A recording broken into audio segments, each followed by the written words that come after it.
What's up, YouTube? Your boy back once again with another sport topic, and today we're gonna talk some football, Houston Texans football. Hey, we definitely need that one.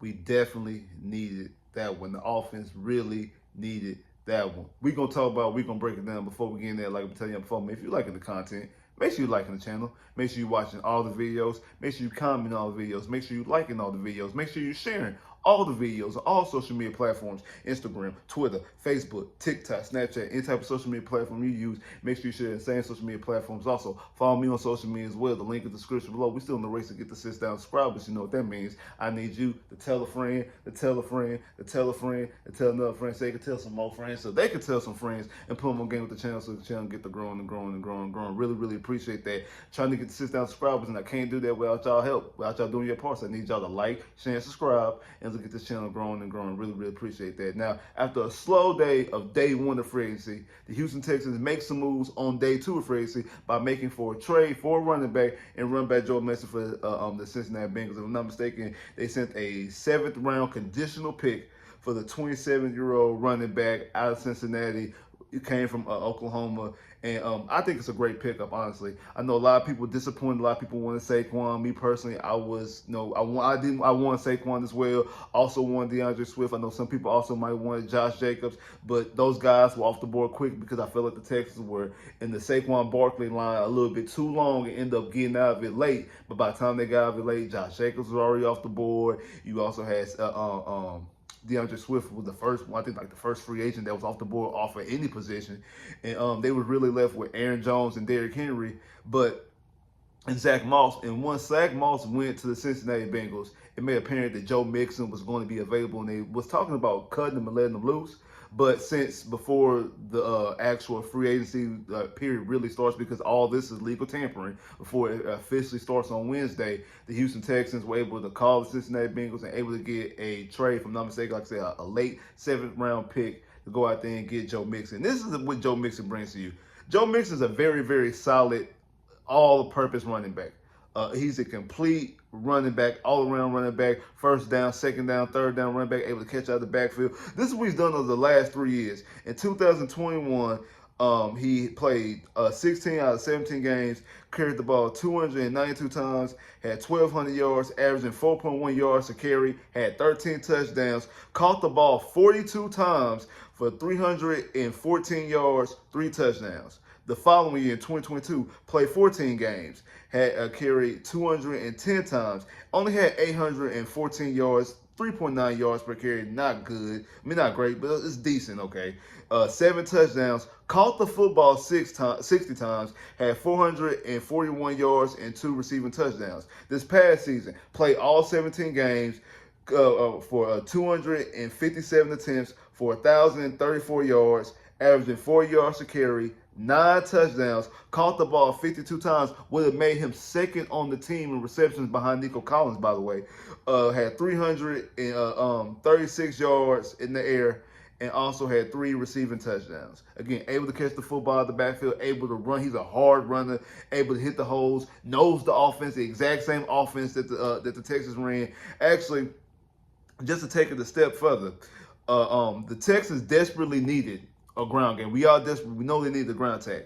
You know, the Houston Texans were 26th in the NFL on rushes average on first down, only averaging 3.9 yards attempt on first down. 26th in the NFL. Also, the first down rushing yards total was 26th as well, with 64 rushing yards on first down. 26th in the NFL. Joe Mixon himself was 5th in the league on first and second down. Very good on first and second down. Able to catch the football out of the backfield so you can utilize it. You don't have to take him off the field on third down. Also, able to score and able to move the football when you're running behind the center. When you're running, when the quarterback's behind center. You know, the Texans ran fourth most rushing plays behind the center in the whole NFL. In 2021, Joe Mixon led the league in rushing yards behind the center. Now, what happened the last 2 years in 2022 and 2023, they kind of went a little bit more spread and put Joe Burrow and a little bit more shotguns because they want to spread the football out with T. Higgins and also Jamar Chase and also Tyler Boyd. They want to throw the football out a little bit more. But remember, that 2021 season when he led the league in rushing yards behind the line of scrimmage, behind center, you do know that was the year that the Cincinnati Bengals went to the Super Bowl. They beat the Chiefs in the AFC Championship game. He had 21 carries for 88 yards in the AFC Championship game when they beat the Kansas City Chiefs in Cincinnati. In Arrowhead, in overtime, 27-24. So able to run the football very well. This past year had 38 rushing attempts inside the 10-yard line, so very good in the red zone. And again, this is kind of a cautionary tale because the Texans he's only in contract for 1 year. For what, $2.2 million. It could get bumped up to based off of his sins if he gains, 1,000 yards, he gets an extra 200,000, 1,300 yards, gets another extra 200,000, 1,500 yards, he gets 1,500,000. 500,000. I'm sorry, gets 500,000. 10 touchdowns gets another 250,000. 13 touchdowns gets another 250,000. 15 touchdowns gets another 500,000. So he could end up making an additional million, a million and a half based off of if he has a very strong, productive season, if he's getting 1,500 yards and 16 touchdowns, things like that. But this is exactly what we need. We actually need a ground game.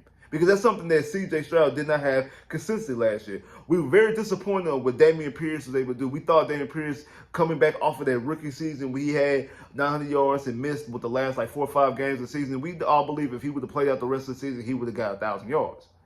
Also, this season with David Singletary not even starting the whole season was only, 50 yards away from getting 1,000 yards. And he didn't even start this whole season. It was a couple games, like the game against Jacksonville in Houston on Thanksgiving weekend. He either got no attempts or had 2 attempts, things like that. So again, if he would get more attempts and would have probably started this whole season, more than likely would it end up being end up getting 1,000 yards. And we see that he went on day one of free agency as well because he went to the Giants as well. And I feel like you upgrade from the running back position because this is exactly what the Houston Texans need. Luckily, he was able to come available. Now he took a pay cut last year in 2023, so they would have money to because he just signed the contract, if I'm not mistaken, in 2021, either 2021 or 2020, one of the two. He signed the contract in one of those 2 years. He took a reduced pay cut to make some money, to make some room for them to sign Joe Burrow. Remember, they were talking about signing T. Higgins last year. They were talking about extending Jamar Chase and stuff like that. And remember, that's what Joe Burrow said, that he wanted to make sure he got paid, but also wanted to have some money so his boys can get paid as well. And Joe Mixon did the same thing. Joe Mixon took a pay cut. People don't talk about that. This is the reason why you don't take pay cuts a lot of times, because you take a pay cut to help your team able to spend some of the money, able to retain their quarterback and the other receivers, and then a year later, they trade you out the door. Now, luckily for Joe Mixon, he's landed on his feet in a team in Houston that runs the same system because they all come from that Kubiak, Shanahan, McVay tree. Because Zach Taylor, the head coach for the Cincinnati Bengals, was the quarterbacks coach and receivers coach with the Rams up until he got the job in 2019 with the Cincinnati Bengals. So he knows the offense. He's been around McVay for a long time. Also been around the Shanahans as well, if I'm not mistaken. I think he's been around Kyle. I don't think he's really been around Mike Shanahan. I don't think he actually has a connection to Gary Kubiak. But again, they all still run the same philosophy. The language is still the same. He's a good zone runner. Again, he's a hard runner. He runs right in between the tackles, able to hit the hole, very good vision. Because that was the thing about Dameon Pierce. Either he wasn't seeing the cutback lanes quick enough or he wasn't seeing the cutback lanes at all. I think it might be a little bit of both. You don't have that concern with Joe Mixon. And also, God does not get hurt. In the last 3 seasons, he's only missed 3 games. And it was all in the 22 season. I'm not for sure exactly what the injury was, but he's only missed 3 games in the last 3 seasons. So a guy who's going to be durable. Also, the last 3 seasons, he hasn't fumbled the football. Now, he did miss 10 games in 2020. He did miss because he only played 6 games in 2020. So he didn't, which is his worst season. I think he only had 400 yards. So he did miss 10 games in 2020.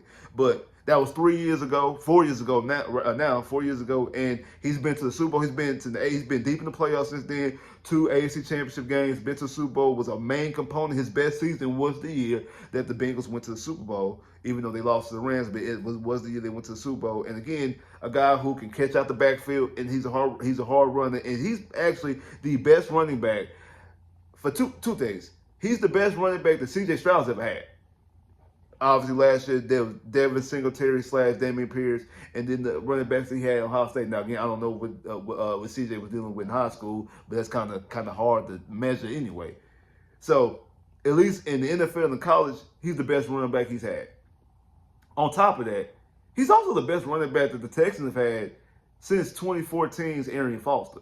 Now, I know Arian Foster was still on the roster in 2015, but remember, Arian Foster missed like the first couple of games because of hamstring issue. He played, 2 or 3 games, came back against the played in the Miami game and tore his Achilles and never played again for the Houston Texans. After that, you were dealing with Alfred Blue, you were dealing with Lamar Miller, you were dealing with Chris Polk, you was dealing with Duke Johnson and Carlos Hyde. You was dealing with David Johnson. You was dealing with Rex Burkhead. What's his name? Mark Ingram, and the other running back name, Philip Lindsay. And then last year, Dameon Pierce and Devin Singletary. Joe Mixon has been all those running backs I just named except Arian Foster. And again, it was 2014 Arian Foster, the last time we seen Arian Foster play at the level that we used to, the level that we are used of Arian Foster playing at was in 2014. That was 10 years ago. I think this is a slam dunk home run hit. Lucky for the Houston Texans, Nick Caserio, C.J. Stroud, that Joe Mixon was able to be on the trade block. After, like I said, staying in the Singletary line a little bit too long. I mean, the Singletary, Saquon Barkley line a little bit too long. But luckily, Joe Mixon became available. Shout out to my boy Jay Mill, because Jay Mill was saying, hey, calm down, bro. A trade is going to happen, or a move is going to be happening. Nick Caserio is going to make some moves, and luckily this move became available, and we were able to make the move. And actually, Joe Mixon, I didn't really think Joe Mixon was actually going to be on the radar. Shout out to my boy Big B as well, because he's the one who told me about Joe Mixon about a couple weeks ago, saying that the Bengals might want to move on from Joe Mixon. Might want to move on from Joe Mixon to make cap space. He brought up Joe Mixon. He also brought up Alvin Kamara, because everybody was talking. We were talking about the Saquon Barkleys. We were talking about the DeAndre Swifts and the Derrick Henrys and the Josh Jacobs. We were talking about these other running backs. But he was like, hey, don't be on the lookout for people being cut. Be on the lookout for Joe Mixon. Be on the lookout for Alvin Kamara. I think the Saints actually was able to make some cap space, so they didn't have to.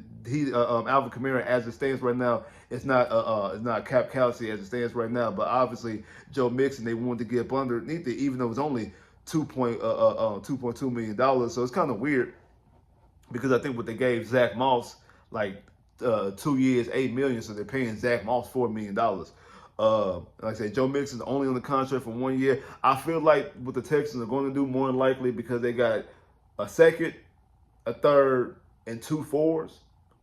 I feel like they're going to probably use one of those fours potentially to draft a running back.